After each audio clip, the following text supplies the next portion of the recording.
साधु संत चलिया, अरे उड़ उड़ रज मस्तक पड़े, तो सात पुष्टि तर जा। महाराज जिनके घर में जो है कोई धन कमा रहा है लेकिन धन टिकता ही नहीं, इधर से आ रहा है उधर से चला जा रहा है महाराज, तो वो संत को भोजन कराए, ब्राह्मण को भोजन कराए महाराज। अगर संत ब्राह्मण उनके घर में भोजन करेंगे महाराज और उनके घर में हाथ धोएंगे महाराज, तो ठाकुर जी की ऐसी कृपा होगी कि इनके घर में जितना भी कष्ट है, दुख है महाराज, सब वो हरण करके ले जाएंगे और आपके घर में सुख ही सुख प्रदान करेंगे महाराज, सुख ही सुख प्रदान करेंगे। जिसके घर में सदैव बीमार ही रहता है वो, उनके हाथों से भोजन करवाइए, उनके हाथों से दान करवाइए। अगर उनके घर में और उनके हाथों से अगर भोजन करवाएंगे महाराज, तो सारा रोग हमारे ठाकुर जी लेकर अयोध्या चले जाते हैं, है या नहीं। इसलिए दान करना चाहिए, संतों का भोजन कराना चाहिए।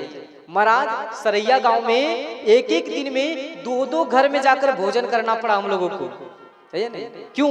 इनका मान रखने के लिए, है या नहीं।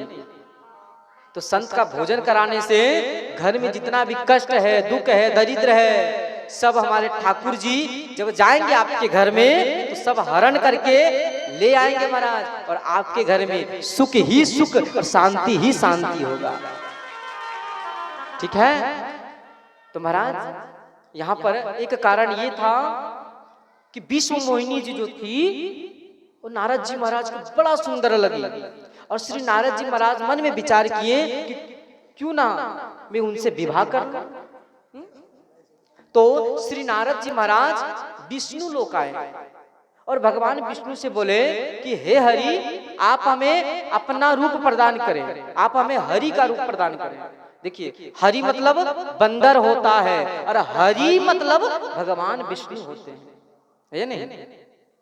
तो बड़ा और छोटा का होता है महाराज, है नहीं। तो इसमें छोटा है, हरि का शब्द उच्चारण किए थे, तो इसलिए भगवान जो है हरि मतलब बंदर होता है, बंदर का स्वरूप दे दिए। और यहाँ पर कहते हैं, यहाँ पर नारद जी महाराज कहते हैं कि जय विधिनाथ होई तमोरा, जय विधिनाथ होई तमोरा, करहु सुबेरी दास मैं तोरा, करहु सुबेरी दास मैं तोरा। यहाँ पर नारद जी तो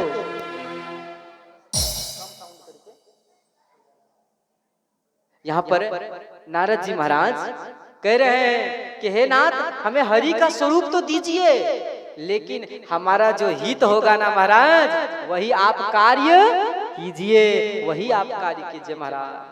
तो भगवान विष्णु हरि मतलब बंदर का स्वरूप दे दिए और महाराज स्वयंवर लगी। देखिए पहले राजभवन में स्वयंवर लगती थी, जो राजकुमारी अपने वर को चयनित करेंगे महाराज, वर माला डालेंगे, उन्हीं से उनका विवाह होता था महाराज। ये राजाओं में चलती थी। अरे ओ माता, भूख लग गई है क्या? अरे बैठो, इधर बधैया भी बटेगी, ज्यादा नहीं समय है ना, दाल रोटी खाना बाद में। यहाँ पर हरि का गुण गाओ, कोई लेकर नहीं भगेगा महाराज। लेकिन ये कथा में अगर आज चुक गए तो महाराज सदैव चुकता ही रह जाएंगे, है ना। इसलिए चुकना नहीं है आज। कहते हैं महाराज कि श्री नारद जी महाराज आए और उस सभा में महाराज दो रुद्रगण थे, एक का नाम था रीटी और एक का नाम था टुंडी। यहाँ पर कहते हैं तत्र रुद्रगणो द्वे तत् रक्षाणार्थम समागतौ,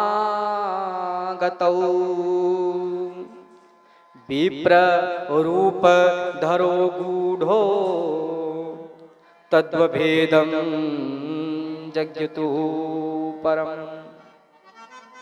महाराज वो जो शिव रुद्रगण थे महाराज, शिवगण थे महाराज, वो सारे भेद को जानते थे। अब श्री नारद जी महाराज सबसे आगे वाले सिंहासन पर बैठ गए और मन में ये विचार कर रहे हैं कि विश्व मोहिनी राजकुमारी निकलेगी और हमें देखेगी तो सबसे पहले वरमाला हमें डाल देगी और हम इनसे विवाह कर लूंगा महाराज, कर लूंगा। और सबसे आगे बैठ गए। लेकिन जब विश्व मोहिनी निकले महाराज तो श्री नारद जी के एक झलक भी नहीं देखे महाराज, श्री नारद जी को एक झलक भी नहीं देखे। और विश्व मोहिनी आगे बढ़े और उस सभा में महाराज, उस स्वयंवर में श्री भगवान विष्णु जी भी आए थे राजकुमार के रूप में और सबसे लास्ट में बैठे हुए थे महाराज, नहीं सबसे कोना में बैठे हुए थे। तो यहाँ पर तो देख लिए थे महाराज, विश्व मोहिनी देख ली थी कि हमारे वर तो आ चुके हैं, दूसरे को देखने का क्या मतलब है हमें। अब विश्व मोहिनी आई और भगवान के गले में हार डाल दी महाराज, हार डाल दी। अब श्री नारद जी महाराज क्रोध में आ गए और जो ये शिवगण थे वो चिढ़ा रहे हैं, ए हल्ला करने वाली, क्यों हल्ला कर रही है? ए बच्चा हल्ला नहीं करना है, ठीक है। अब जब वो शिवगण जो थे वो सारे भेद को जानते थे और महाराज किसी के बारे में सच्चाई मालूम पड़े और आप सच्चाई जानते हुए अगर उनको आप चिढ़ाएंगे और जब उनको सच्चाई मालूम पड़े तो आपके ऊपर बहुत नाराज होते या नहीं। तब रुद्रगण तो जान रहे हैं कि इनको तो बंदर का स्वरूप मिला है, तो रुद्रगण चिढ़ा रहे हैं कि देखो देखो कितना सुंदर स्वरूप मिला है, अरे इनको वर नहीं चुना है, इनको वरमाला नहीं पहनाया। अब जब नारद जी महाराज सुन रहे हैं तो इनको क्रोध आ रही है। तब एक सखी महाराज आर्गन का आवाज कम करेंगे थोड़ा, ए जितेंद्र बाबा आवाज थोड़ा कम करना है। तो महाराज यहाँ पर एक राजकुमारी एक जल का पात्र लेकर आ रही थी। तो जल में देखिए जब स्वच्छ जल होगा ना तो चेहरा शीशे के जैसा दिखाएगा, जल दिखता है नहीं। तो महाराज उस जल में जब देखें कि मेरा जो स्वरूप है वो तो बंदर का स्वरूप है, मुझे तो बंदर का स्वरूप मिला है। तो महाराज श्री नारद जी क्रोध में आ गए और नारद जी श्री क्रोध में आकर बोले कि आज श्री भगवान विष्णु को मैं मार डालूंगा, मैं मार डालूंगा। अगर सामने रहता तो इसका मैं हत्या कर देता, हत्या कर देता। और क्रोध में आकर भगवान श्री नारद जी श्री भगवान के पास जाते हैं और महाराज श्राप देते हैं। यहाँ पर कहते हैं, प्रश्न पूछ रहे श्री नारद जी महाराज, कह रहे हैं कपि आकृति तुम किन्नी हमारी, करहि खीस सहाय तुम्हारी, कि क्या तूने सोचकर हमें बंदर का स्वरूप दिया है, बताओ। तुम जानते हो सभा में हमारी बेइज्जती हुई है, आप तो दे दिए हो बंदर का स्वरूप, लेकिन सभा में हमारी बेइज्जती हुई है, इसलिए जाओ मैं तुम्हें श्राप देता हूं। यहाँ पर श्राप दे रहे हैं, मम उपकार किन्न तुम भारी, और नारी विरह तुम होब दुखारी। यहाँ पर श्री नारद जी महाराज श्राप दे रहे हैं कि जिस तरीके से मैं नारी के विरह को सहन कर रहा हूं, जाओ तुम्हें श्राप देता हूं कि तुम भी नारी के विरह से तड़पोगे और तुम्हें भी नारी का विरह में तड़पना पड़ेगा। महाराज पंडित जी महाराज पीछे से जाइए। तो महाराज यहाँ पर श्री नारद जी महाराज फिर भगवान श्री विष्णु जी अपना माया को समट लिए।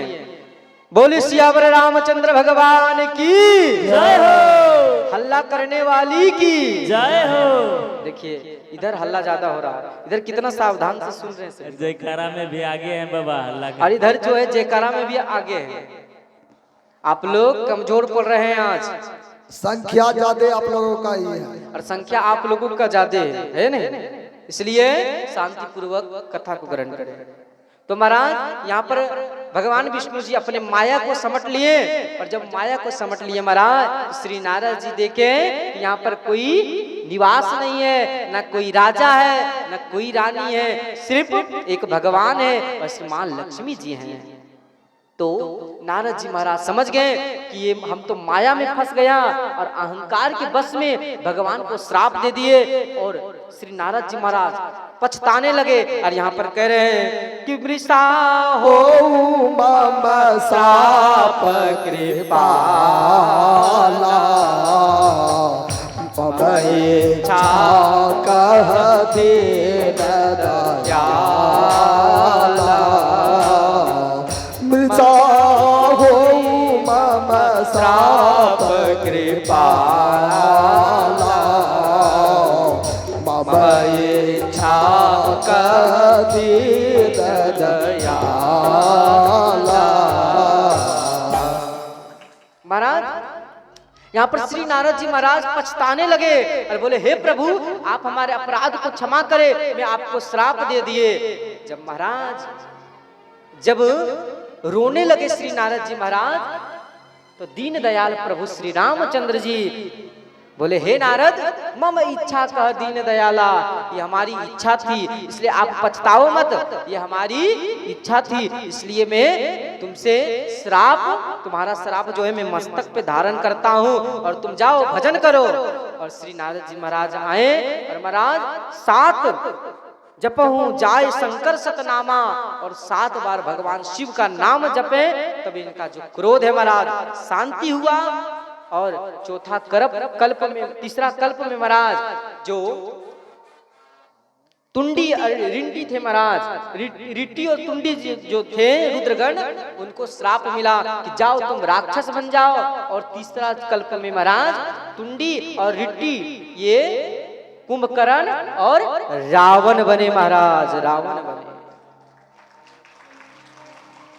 अब बाबा भोलेनाथ जी से प्रश्न पूछते हैं कि हे प्राणनाथ अब ये बताओ कि चौथा कल्प की क्या कारण थी जो भगवान अवतार लिए, और चौथा कल्प में कौन राक्षस बना था। तो यहाँ पर कहते हैं कि एक समय की बात है, एक सत्यकेतु के 2 पुत्र थे महाराज, जिनका नाम एक प्रताप भानु पड़ा, दूसरा का नाम धर्मरुचि। और जो प्रताप भानु थे महाराज बहुत प्रतापी राजा थे, ये नहीं जब तक वो संत के चरणों का रज नहीं लगाते थे महाराज, संत का चरण नहीं धोते थे महाराज, जब तक संत को भोजन नहीं कराते थे महाराज, ब्राह्मणों को भोजन नहीं कराते थे महाराज, तब तक वो जल भी ग्रहण नहीं करते थे। ऐसे प्रतापी राजा थे। तो वो प्रताप भानु राजा को राज सिंहासन मिला, और जो भी दुष्कर्म करते थे राजा, वो राजाओं का सारा राजपाट छीन लिए महाराज प्रताप भानु। और उसी में एक राजा वन में चला गया महाराज, और वन में प्रतीक्षा करने लगा कि मैं ये अपमान का बदला लूंगा। और एक समय में शिकार खेलने के लिए प्रताप भानु गए, और महाराज वो राजा का एक मित्र था जिसका नाम कालनेमी था महाराज। वो कालनेमी मायावी राक्षस था, वो माया से अपने आप को सुअर बना लिया था महाराज। और राजा को भटकाते भटकाते वो जो राजा जिसका मित्र जो तपस्या कर रहा था महाराज, वो उसके कुटिया के पास ले आया। लाने के बाद वो बोला ए राजा मैं सब जान रहा हूँ, तुम प्रताप भानु राजा हो और तुम्हारे बस में ब्राह्मण नहीं है, जाओ तुम ब्राह्मण को भोजन करवाओ। अगर तुम ब्राह्मण का भोजन करवाओगे तो तुम्हारे सारे पाप मिट जाएगा और ब्राह्मण तुम्हारे बस में हो जाएंगे। देखिए प्रसंग को संक्षिप्त कर रहा हूं। तो महाराज राजा प्रताप भानु गए और ब्राह्मणों को भोजन कराने के लिए तैयारी की महाराज। उधर कालनेमी मायावी राक्षस गए और भोजन में जो है महाराज खग मृग का मांस मिला दिए महाराज, मांस मिला दिए। देखिए पहले के ब्राह्मण जो थे वो मांस मदिरा नहीं खाते थे, और आजकल तो ब्राह्मण महाराज मांस खाते हैं या नहीं, मांस खाते हैं, मदिरा पीते हैं। इसलिए ब्राह्मणों को मांस नहीं खाना चाहिए। और जब राजा प्रताप भानु परसने लगा महाराज, तो आकाशवाणी हुई कि विप्रदेव सावधान, ये भोजन नहीं करना है, ये भोजन में खग मृग का मांस मिलाया हुआ है। तो महाराज सभी ब्राह्मण देवता सावधान हो गए और खड़े होकर बोले, राजा तूने हमारे साथ विश्वासघात किया, मैं तुम्हें श्राप देता हूँ कि तुम अपने परिवार सहित राक्षस योनि को प्राप्त करोगे, राक्षस बन जाओगे। और महाराज ये प्रताप भानु जो थे वो रावण बने, और धर्म जो अहिमर्दन थे महाराज वो कुंभकर्ण बने, और इनके परिवार जितने भी थे महाराज सब राक्षस कुल में आए। और महाराज इधर जो है अगस्त मुनि के पुत्र जो थे महाराज पुलस्त, और पुलस्त की पत्नी का नाम हविर्भू। हविर्भू से 2 पुत्र का जन्म हुआ। देखिए अब रावण का वंशज आ रहा है, रावण के बाद अब राम जी का जन्म उत्सव मनाया जाएगा। मात्र 10 मिनट समय लेंगे, है नहीं? आप इतना देर तक रुके हैं तो 10 मिनट और रुक जाओ, जो जा रहे हैं उनसे बोल रहा हूँ 10 मिनट रुक जाओ, बधैया बटेगी, और नहीं तो अंत काल में पछताओगे, है नहीं? कि बताओ हम बधैया नहीं ले पाए, है नहीं? इसलिए महाराज पुलस्त के 2 पुत्र, एक का नाम अगस्त मुनि और एक का नाम विश्रवा। विश्रवा मुनि जो थे महाराज वो 3 नारी से विवाह किए थे महाराज। इनका 3 पत्नी था। प्रथम पत्नी का नाम इलाविडा, और इलाविडा का पुत्र कुबेर जी महाराज, है नहीं? और दूसरी पत्नी का नाम केकसी। केकसी से 4 संतान की प्राप्ति हुआ महाराज, 2 पुत्र और 2 पुत्री। केकसी से ही रावण और कुंभकर्ण, ठीक, और 2 पुत्री का नाम पड़ा शूर्पणखा और कुंभनी, है ना? तो उनसे 4 संतान की प्राप्ति हुई। और महाराज विश्रवा मुनि एक और विवाह किए, वो पत्नी का नाम था केचु केसी। केशु केसी से 2 संतान का जन्म दिया, और एक का नाम पड़ा विभीषण और एक का नाम पड़ा तिरजटा, है ना? तो महाराज रावण, कुंभकर्ण और विभीषण जी तीनों भैया तपस्या किए, और तपस्या करने के बाद महाराज विभीषण जी ने तपस्या करके भगवान को बोले कि हे नारायण, हे ब्रह्मा जी, आप हमें वरदान दीजिए कि हमारी धर्म कभी कम ना हो, हम हमेशा धर्म की पथ पर चले। तो ब्रह्मा जी ने आशीर्वाद दे दिया कि ठीक है जाओ। अब रावण का बारी आया तो रावण बोला कि हे ब्रह्मा जी, हमें जो है हमें ऐसा वरदान दो कि साधारण मनुष्य और साधारण बंदर हमें मार ना सके, है नहीं? मैं मरूं तो जो मारने वाला हो वो कोई साधारण मनुष्य ना हो महाराज। ब्रह्मा जी बोले ठीक है जाओ। अब आया महाराज कुंभकर्ण का बारी। तो कुंभकर्ण पहले मन में सोचा था कि मैं ब्रह्मा जी से वरदान मांगूंगा कि मैं 6 महीना तक इंद्र सिंहासन पर रहूं और 1 दिन के लिए मैं पृथ्वी पर आऊं और फिर मैं इंद्र सिंहासन पे चला जाऊं, इंद्रलोक। अब ब्रह्मा जी सोचे कि अगर इंद्रलोक में रहेगा तो सारे देवताओं को खा जाएगा। तो सरस्वती मैया के पास गए। सरस्वती मैया आए और जिह्वा पर बैठ गए। और महाराज कुंभकर्ण इंद्रासन मांगने जा रहे थे, उसमें माँ सरस्वती मैया थोड़ा जिह्वा को दाब दिए तो इनके मुख से निकल गया निद्रासन। हमें 6 महीना तक निद्रासन दीजिए और 1 महीना में जगू, ऐसा वरदान मांग लिया महाराज। और ब्रह्मा जी तुरंत लेट नहीं किया, तुरंत ये आशीर्वाद दे दी कि जाओ तुम्हारे कामना पूर्ण होगा। अब कुंभकर्ण बोला ए ब्रह्मा जी ना ना ना ना, मैं उल्टा सीधा मांग लिया हूँ। अब ब्रह्मा जी बोले अब जो तूने मांग लिया है वो मांग लिया है, दूसरा वरदान चाहते हो तो फिर से तुम तपस्या करो। तो महाराज कुंभकर्ण को सोने से फुर्सत मिलेगा तब ने वो तपस्या करेंगे। तो महाराज अब तीनों भैया तपस्या करने लगे। और इधर महाराज भगवान जब रावण जो है पूरा अत्याचार करने लगे महाराज, तो महाराज अब सभी लोग कह रहे कि भगवान को आना चाहिए, है नहीं, भगवान को आना चाहिए। तो आइए थोड़ा में राम जी का वंशावली का चर्चा करेंगे महाराज, उसके बाद तुरंत में राम जन्मोत्सव में मनाएंगे। रुके?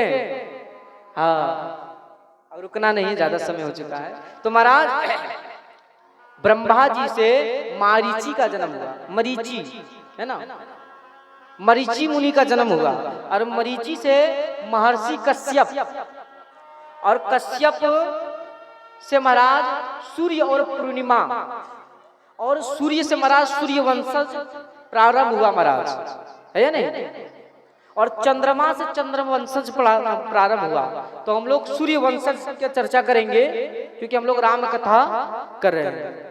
तो महाराज सूर्य से श्राद्ध देवमनु हुआ, और श्राद्ध देवमनु से इक्ष्वाकु मुनि, और इक्ष्वाकु से पृथु, और पृथु से सगर, सगर से असमंजस, असमंजस से अंशुमान, और अंशुमान से दिलीप, और दिलीप से भगीरथ, जिसने गंगा जी को लाए हुए थे पृथ्वी पर, और भगीरथ से महाराज कुकस्तु, और कुकस्तु से रघु, जिनसे रघु वंशज का वंशज चला महाराज। और एक बार जोरदार, भूल जाते हो आप लोग, है नहीं, तो भूलना नहीं।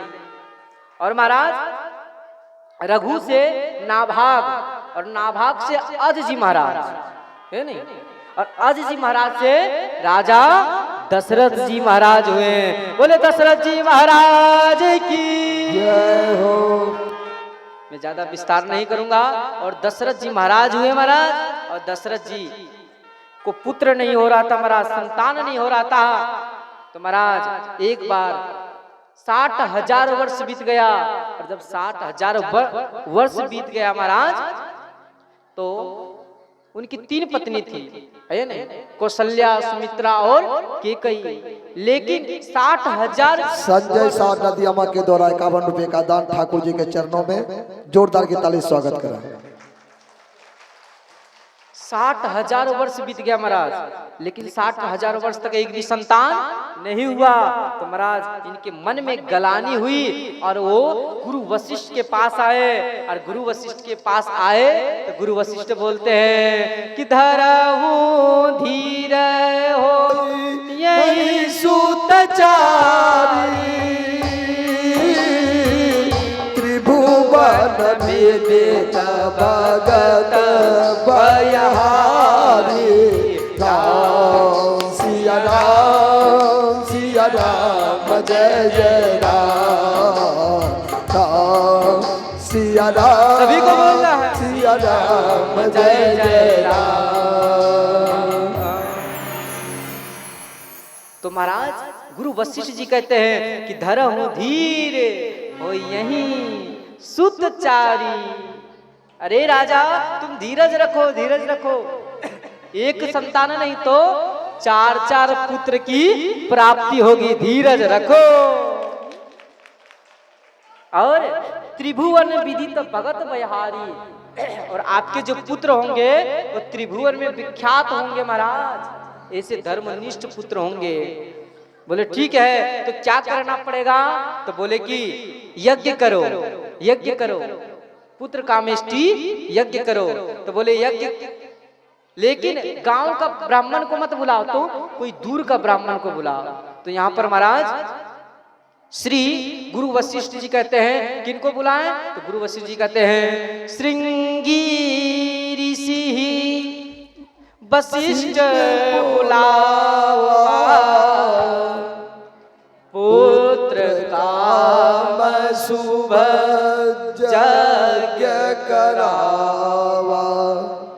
महाराज गुरु वशिष्ठ जी बोले श्रृंग ऋषि को बुलाओ। श्रृंग ऋषि को बुलाया गया, और महाराज श्रृंग ऋषि के द्वारा पुत्र कामेष्टि यज्ञ करवाया।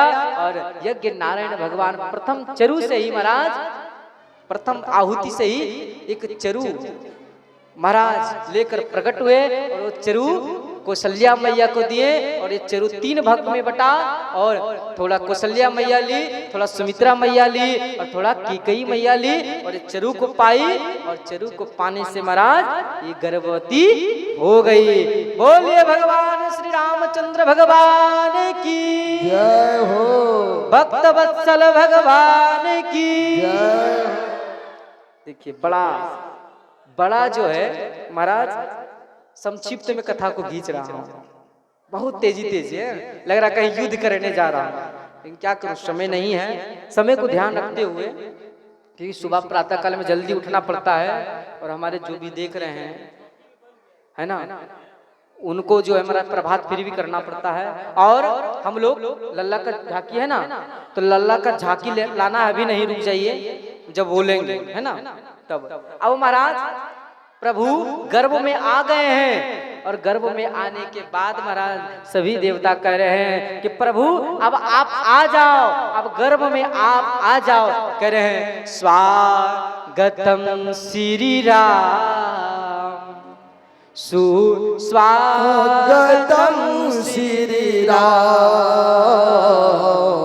स्वागतम श्री राम, सुस्वागत